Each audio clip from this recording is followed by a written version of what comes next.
You're listening to This Podcast is for Women, episode number 62, with your host, me, Adrienne Everheart. I'm going to be discussing toxic people, what is known as detoxing from social media, what is known as toxic people or toxic situations or toxic masculinity. I'm going to really do a deep dive on the word toxic and just share from a feminine energy perspective. When we call someone toxic, when we label them as toxic or their behavior as toxic, what it's really doing to us. Because feminine energy, at the end of the day, is all about how you're feeling, what you're thinking, and how you're showing up in life. By now, you probably know that your thoughts have a lot to do with how you end up showing up in a relationship and in a situation with a person you love, or even friendships or your work, your associates at work. How we are thinking about them definitely changes how we show up. So I'm going to discuss this very common term I see in way too many social media posts and other outlets. Even I read a report on Psychology Today, and I was just blown away by this concept of toxic people. I'm also going to share a listener's question about how to keep the door open for your ex. This is such a great question about keeping a door open for your ex, because your ex, you might have labeled him as toxic. Or worse, the people around you have maybe labeled him or her as toxic. And they might say things like, why are you going to let this toxic person back into your life? Okay, so worry not. I'm going to discuss all of that today. But first, I'm going to pause a minute for a quick break. Are you struggling to get your ex back? Are you struggling to rebuild with your husband, boyfriend, or long-term partner? Do you feel like you've tried everything but nothing seems to work? Look no further than the ABCs to Get Him Back program by me, Adrienne Everheart. I'm a feminine energy relationship expert with years of experience and a proven track record. I was in my own Get Him Back situation, and I have absolutely learned what works and what does not work. And what's better, I've tried this out with thousands of women who have had amazing results. My ABCs program gives you the absolute best chances, and it guides you through the steps to not only get your ex back, but rebuild you and create a stronger and healthier relationship with yourself, the man in your past, or the man in your future. Don't give up hope. Try the ABCs to Get Him Back program today and take that first step towards a happier future with your ex or the man you're meant to call forth. So I'd like to start off this episode by telling you I have had a wonderful summer break. I'm back in action now, back at my podcast, and I'm so happy to be with you all. And I enjoyed my time off, but I really missed connecting directly with you through my podcast and podcast episodes. But I hope you got all caught up on past episodes. And for those of you who are new, you're a new listener, I want you to take a moment and make sure that you follow or subscribe to my podcast. It's totally free. And that also, if you enjoy my podcast episodes, show me a little love and go ahead and leave me a review. On Spotify, it's just super easy. You scroll down and tap some stars. On Apple, you have to scroll all the way to the bottom. And you can also leave me a comment, which is fun. I love to read the comments, especially those of you who give me specific examples about how the knowledge of feminine energy has enhanced both your life and your love life.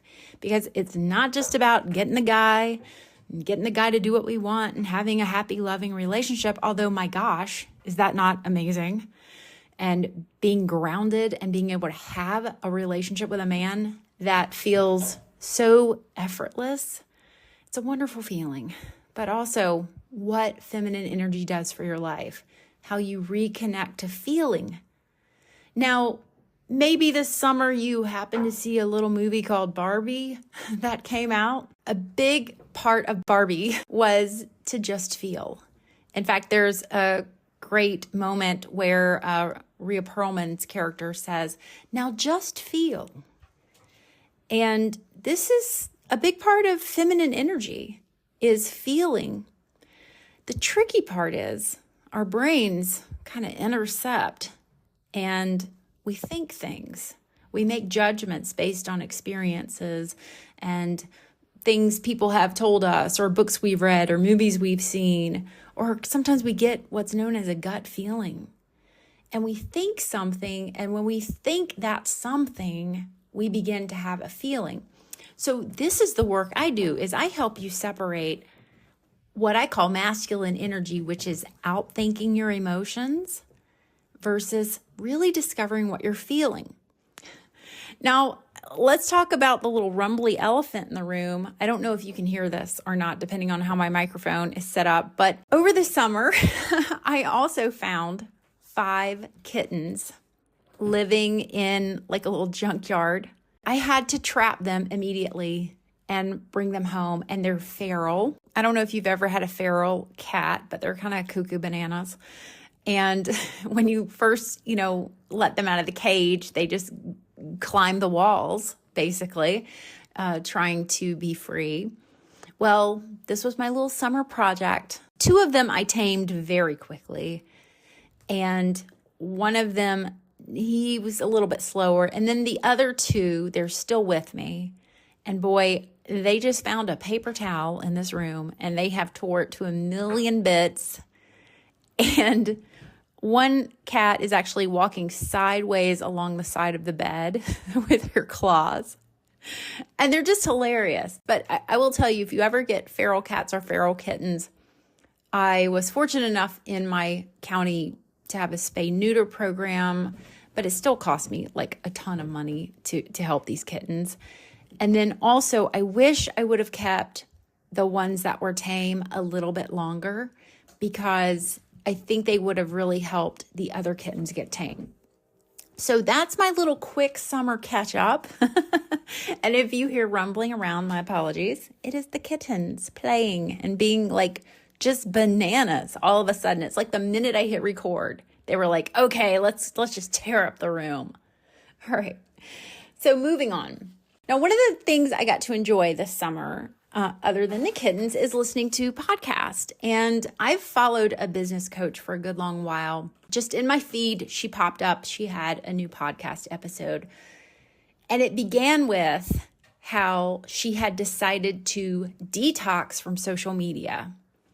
And this is when I first got the idea for this episode, because I was like, how do you detox from social media? That would mean that social media is inherently toxic. So what are you doing on it in the first place? If it's toxic and it's poisonous to you, and you are drinking from the cup of poison, because let's back up. Something is toxic when you put it into your body. That's when it becomes toxic. You have to let it enter you. You have to let it seep in through your skin, through your mouth, your nose, your ears, your eyes. You have to let it in for it to become toxic, because otherwise, my gosh, there's all sorts of toxic things in your house and everywhere. How much are you in contact with them, and what are you letting in before it actually becomes poisonous to you? So I thought about this podcaster, this business manager that I really just looked up to for so long. And I was like, my gosh, she doesn't know anything. For a moment, I had this judgment, and I felt kind of like all these years I've invested and listened to her were beginning to diminish, because I felt like toxicity is something we should all know and understand in our language and how we apply it to people, how good it feels to say about some people sometimes, oh gosh, he's just toxic. He's having a toxic moment. So let's talk about all of that. Can you detox from social media? Yes, if it's become toxic to you. And if it's become toxic to you, at some point, you felt it. You felt the feelings of poison entering your body. And that is when you say, oh, I need to stop right now. This is not good for me. I need to do something different. That's the beautiful part of being this feeling woman, is that you're aware of what you're feeling. And you can draw a line in the sand, also known as a boundary, and say, I am not going to do this. So that sick feeling you get in your mouth when you go and look at your ex's social media page, that, to me, that's toxicity. Your heart starts beating hard. You start feeling bad the moment you see something. Don't do it. Just don't do it. There's this kind of dark shadow side of us that wants to go down these dark paths and look things up or maybe even feel bad. We do have, I believe, a shadow side that kind of gets off on things that don't feel good. So part of your awareness, part of your job as being a powerful dynamite woman and really governing your life, being in control of what you let in and what you let out, starts and ends with how you feel. So the thoughts you're thinking sometimes are not healthy for you. And some part of you has to wake up and go, oh, wait a minute, I'm feeling bad. What was I just thinking? What was I just saying to myself? So let's circle back to this coach, bless her. I started to think negative things about her, and my opinions got a little shaky about her. And this, I have to admit, it wasn't the only thing. But I've always been really curious about her. But this idea that you need to detox from social media, I mean, we hear it all the time. But I encourage you instead to just be aware of what you're feeling, what feels good, and what is beginning to feel icky, yucky, nucky, not good, uncomfortable inside your body. Now, does this mean we're just supposed to go through life and never feel icky? No. You're going to have moments where you have to go have a very uncomfortable medical test done. You're going to go through a breakup. You're going to have an illness. You have to work hard to make sure you can pay your rent or your mortgage. We're going to go through difficult things in life and experience pain. That's part of the human condition. That's part of our human experience. We have to experience a full circle of emotions, feelings, ideas, concepts, results. But that alignment between, I'm just going to label this as toxic, or I need to detox, it's another way of just saying, I'm aware of what I'm feeling. I need to take a little break. So let's move on to toxic masculinity. Now, you've all heard this term, toxic masculinity. I must say, I've said it a time or two myself. And every time I've ever said it, boy, it felt so good. That's toxic masculinity. I just felt really good labeling a person's, behavior as toxic. And I have to say, that's an ego moment, of course, but I'm always going to be vulnerable and authentic with you. We've all been there. We've all seen someone do or say something and you're like, well, that's just toxic. It feels kind of good to say. Yet, after the initial anger wears off, I always talk about the emotional parfait, how the emotional parfait, the cherry on top, is always, I am hurt, I am angry, how dare you, I am disappointed. That's kind of the cherry on top, but there's all these layers underneath where you really find what you're feeling. At the heart of toxic masculinity is gender stereotypes. Gender stereotypes, very different from feminine energy, masculine energy, but in some ways there are some inherent qualities where we have this beautiful balance that works, where there's a give and take of this type of energy or strength. And we're able to balance it and have a really flowing, wonderful relationship. So that's what I teach for feminine and masculine energy in terms of women who are mostly operating in their masculine energy in the relationship, which means we're taking on a lot of the tasks and emotional responsibility that otherwise a man is more natural at doing, wants to do, and feels good doing it. Now, we can do the same things a guy can do, but does it really feel good to be the one who pursues a man and gets him to fall in love with you or make the relationship happen? Does it really feel good to make the relationship happen for the both of you? You can do it. But is that really what you want to do? To have the man you love in your life solely because you've pulled all the strings and pressed all the buttons to make it happen. So for most of us, that is a solid no. That doesn't feel good. We want some sort of balance. So it's very difficult understanding and navigating, balancing our masculine and feminine energy. At first it is. Eventually, with more practice, you get accustomed to what feels natural and authentic and what feels like you're really pressing for an outcome. You begin to have these two very distinct feelings in your body of going forward and pushing, almost like you're pushing against a wall, versus receiving and allowing, being vulnerable and being open to anything might happen. And creating this beautiful space, this little pink, cloudy, fluffy bubble of space that men are just drawn to. So gender stereotypes can focus on negative traits of both masculine and feminine energy, but the big two that stand out with men are men who suppress their emotions and instead get really angry or violent, or men who think they're better than women. And this is AKA toxic masculinity. Men who inherently believe they're better than women, men who can't feel or express their emotions, they suppress their feelings, and it comes out in acts of violence and rage. And I'm not going to sugarcoat this at all. We're all responsible for how we behave and act and respond. In my world, men so often act like men.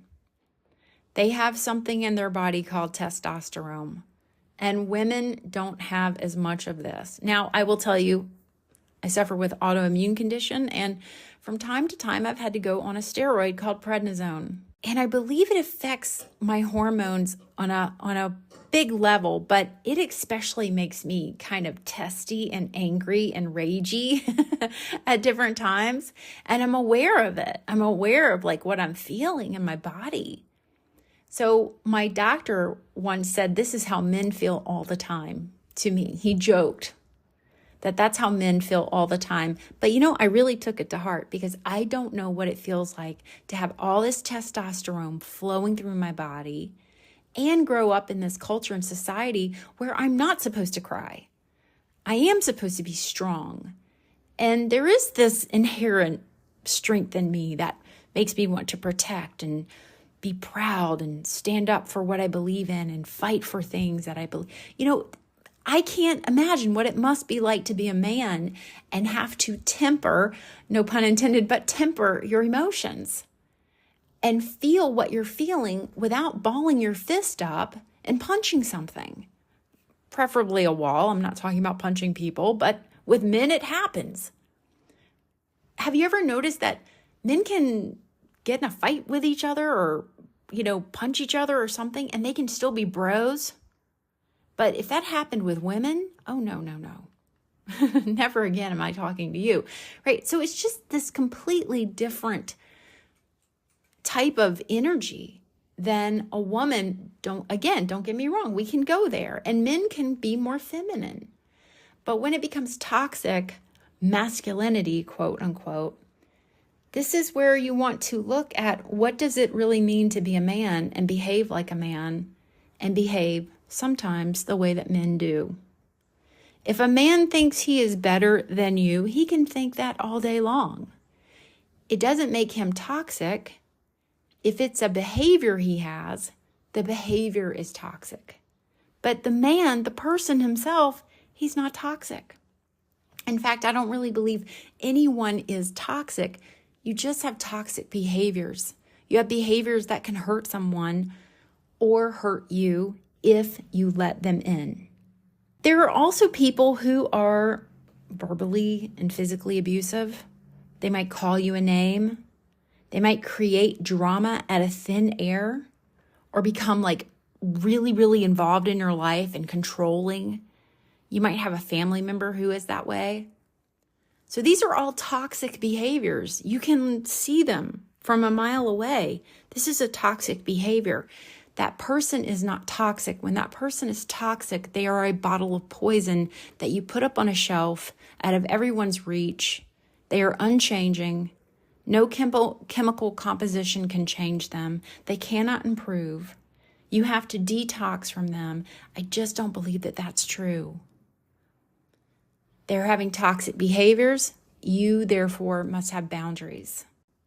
That person is capable of changing and improving. They are capable of personal growth versus, I just give up, you're toxic. It's a very different type of thinking. Or can I process what I'm feeling and put up the boundaries I need to protect myself? Now, I have a few more points about this, and I'm going to share our listener's question, which is how to open the door for an ex, how to let them back in without just going all in. How do you do this? But I'm going to pause real quick for a break. So I've shared a lot about toxic people and why I believe that calling someone toxic really doesn't help anything. It shuts down the conversation. It shuts down the relationship. That instead, it's better to focus on what you're feeling and understand that a person can change, a person can improve, and you can also have your boundaries. You don't have to continue to have a relationship with anyone that has ongoing toxic behaviors or behaviors that could harm you or do harm you in some way. So you begin to reframe how you're looking at this and just giving yourself the freedom to reframe what you're thinking may begin to change how you feel. Now, for some of you, you may have a family member. We all have at least one that you might consider as toxic or dysfunctional. And you think about that person and different things they've said or done over the years, and you're just like, that's just who they are. They are toxic, they're dysfunctional. And with a lot of family members, sometimes it is about being dramatic or overly involved, but you can also be uninvolved. You can turn the other cheek. You cannot say anything. And that can also be coined or decided as toxic. Imagine the dad who yells and screams at the kids and mom just sits there very quietly. Some people would say mom is also being toxic. She's not doing anything. So you start to look at this, that toxic is such a difficult thing to describe or really understand, because you can be toxic doing something and you can be toxic for not doing anything. But at the end of the day, it is about how am I feeling and how am I responding? How am I protecting myself and the people around me who may depend on me or need me? So moving on from this, I hope that I've given you a little insight of a person being toxic or narcissistic. And there's so many terms that we just apply to people now. And I don't really think it's helping relationships heal or recover. I think it's allowing us to create a much larger divide because we just slap on a label and we go about our day. So I've given you some things to think about. I'd love to hear from any of you. I have a link below where you can leave me a voice message and leave me your feedback on this episode. Now I want to move on and share a listener's question about keeping the door open for an ex. As you may know, I have a really popular, proven program called the ABCs to Get Him Back, where I talk about how an ex will go away and they'll break up with you or you will end the relationship, yet someone will kind of start to come back around and just see what's up, check in, send you a few messages. And how do you respond to this? Because on one hand, it feels really wonderful to hear from them. On the other hand, you're mad. I'm not with you. You've walked out on me. Why should you have another word from me ever again? But yet, at some point, if they want to rebuild with you, how do you do that if you've closed the gate for good? So let's move on and listen to that question. Hi, Adrienne. I have a question about keeping the door open for your ex. I recently was having a lot of anxiety about not knowing what my ex wanted from me when he was texting me recently. And so I told him that we shouldn't be in contact. And I now regret doing that. And I would like to reopen that door to allow him to hopefully come towards me at his own pace. How do I reopen that door and keep it open? Thank you. Let's talk about when that ex reaches out and you want to keep that door open. The thing I really loved this listener asked was, I didn't know what he wanted from me. What does he want from me? You see right there, she's on the right track. What do you want from me? So now it's just about how do I turn that into a sentence that, doesn't sound as confrontational. What do you want from me? But you could say that too.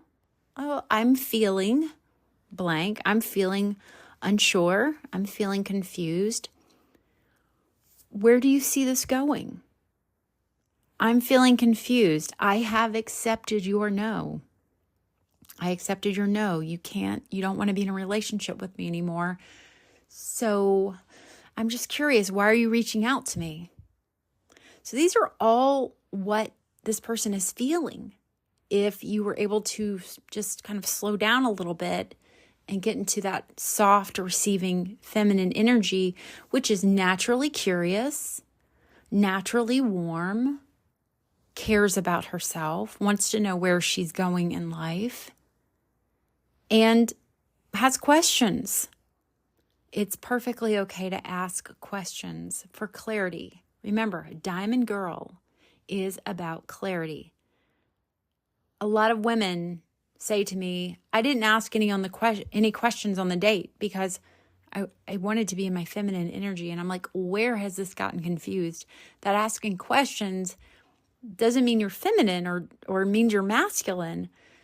So a Diamond Girl wants to know where she's going. She gets clarity. She wants to understand something. And if a guy has a problem with you getting clarity, note it. Be aware of it, because he actually might not know himself. And instead of a man going, well, I don't know, they will, kind of turn it around on us, or they'll be, a little loud or aggravated. And so this is how men often behave when they don't know the answer to something. They deflect in a way. So she asked, what does he want from me? Well, you can ask. But instead, she said, I decided to go no contact and tell him we really shouldn't be speaking to each other. But for all we know, this guy might be having doubts about his decision to end the relationship, because it happens. It happened with the man that became my husband, Jeff. He had 2 different breakups with me, and each time they were kind of these knee-jerk reactions, and he would really reach a place emotionally where he just didn't know how to make me happy anymore. And if a man doesn't know how to make you happy, they feel terrible. This is why it's so important to let a man know that you're really satisfied, you're really happy when he does or says a specific or particular thing. I really appreciate it when you fill in the blank. It feels so good to me when you fill in the blank. And that also we listen to their emotions. When they express them, we really get them and let them know, I'm hearing you. I hear that you're feeling excited. Oh, you must be feeling excited. Oh, you must be feeling a little worried. And let the guy correct you. Or let him go, yeah, I really am feeling this way. Either way, you're allowing that freedom to express yourself and have your emotion and feel it. So we really don't know why he was reaching out to her. And he may not even know why. So I kind of look at this as a little fork in the road opportunity. Because on one hand, you can kind of see just where's it going to go. Be very curious. Like, I'm going to communicate with him for, maybe 3 or 4 weeks and just see where he takes this. And then I'm going to get clarity. Or I'm going to get clarity right out of the gate. So you can go either way. But as always, if you find yourself over-investing and getting too involved or too emotionally attached again, this is going to be problematic because there's nothing worse than communicating with a guy and then out of nowhere he sends you a sonogram for the child that him and the new girl he's with is expecting, or a wedding invitation. I've had that happen to a client where she was for about 3 months chatting with her ex, and then out of the blue he sends her a wedding invitation. So don't let it go on for too long. I am a fan of sooner, not later. But just let that person appeal to you. Let them come to you hat in hand and let them talk to you. Remember, if anything they're doing is toxic or unwanted or uncomfortable, you set the pacing on your own life, not another person. You control how often you answer a text. You control if you answer at all or how you answer. It's always up to you how you're responding. That's the thing you can control. So if an ex starts messaging you again, you can say something like, "Hi, it feels wonderful to hear from you." And you can go back and forth a little bit and catch up with each other and just say, "This has felt wonderful chatting, yet what does this mean for us?" Now, here's the kicker. There is no instant relationship. The guy's not going to come out and say, "Well, I was thinking we should get back together." He can't do that, and he won't do that. If a guy does do that, that worries me more. But there's a chance he'll say something like, "I don't know, but you've been on my mind and I just wanted to say hello." So some part of him is feeling nostalgic. He's missing you. And if you want that guy back, if you're willing to date him again, because that's what it's going to take. There's no instant relationship. You have to date again. And again, you want to go deeper, go into the ABCs to Get Him Back program. I share so much more. And I also have a roadmap that has all these forks in the roads and if-then scenarios, because a big one is hanging on and being his buddy, being his surrogate until he does find the right person. And you do not want to do that. You're no one's buddy. You've got plenty of friends. You want to be a wife. Now, the same is true if, you and your husband or you and your boyfriend get into an argument. At some point, the conversation has to restart. And you don't always have to jump right in and fix whatever the problem is. You can restart the relationship. You can start it over at any moment or time and go to this neutral place where we're both human. We both say and do things that are not productive or helpful in a relationship. This is what happens. And just allow a little time to unfold. And then if he wants to talk about things, or later if you want to discuss things, make sure you're coming from a place of, I'm not trying to get the perfect partner or the perfect sort of expectations or results out of you. But this is what I was going through. This is what I was experiencing. This is what I'm feeling. And make it about you. Instead of, when you did this, it really hurt me. You can turn that into, I felt whatever I felt. Or I was feeling. Or not having a partner. Or having a partner leave suddenly felt blank. Just be ready that whenever you tell a man that you have directly contributed to me feeling bad, he will come back at you, usually with a defense.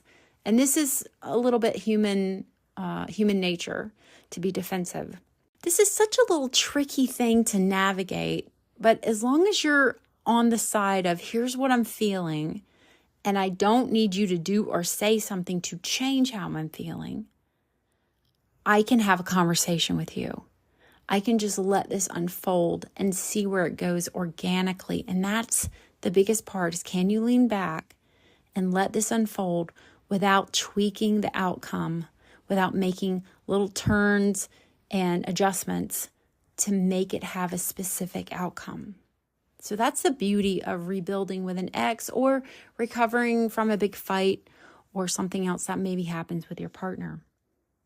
So what if you have gone no contact and you've said, we shouldn't be speaking, this shouldn't be happening, or I need 3 months to not talk to you, or something like that. So what if you've done something like that and then you're like, well, I don't really know if that's what I wanted to do, because I'm not a fan of no contact. Again, it feels robotic and manipulative, and I can't put a date on a calendar and know that I'm going to be feeling better, or I'm not going to be feeling better. I can't guarantee any of that.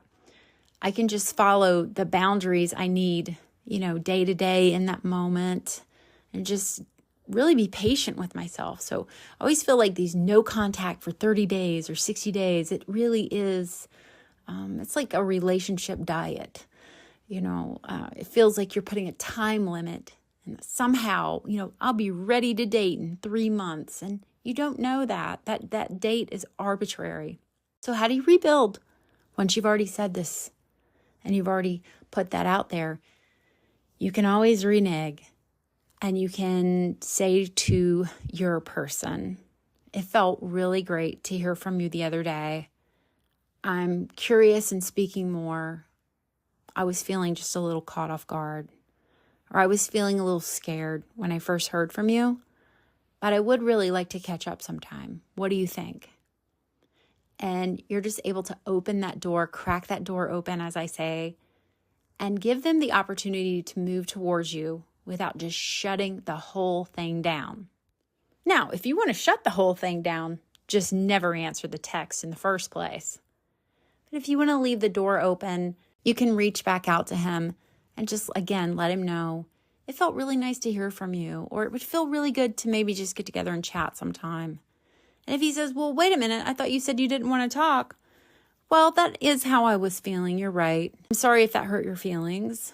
I was feeling a little scared. I was feeling worried, and I wasn't sure how to respond. But I'm really confident it would feel great to catch a cup of coffee with you sometime. What do you think?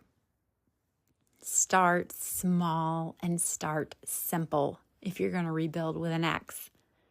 Now, again, if you want to learn more, get my proven program, the ABCs to Get Him Back. It's on my website. All right, ladies, it's been great to get back together with you on my podcast. I hope you've all had an amazing summer. We only have a few days of summer 2023 left.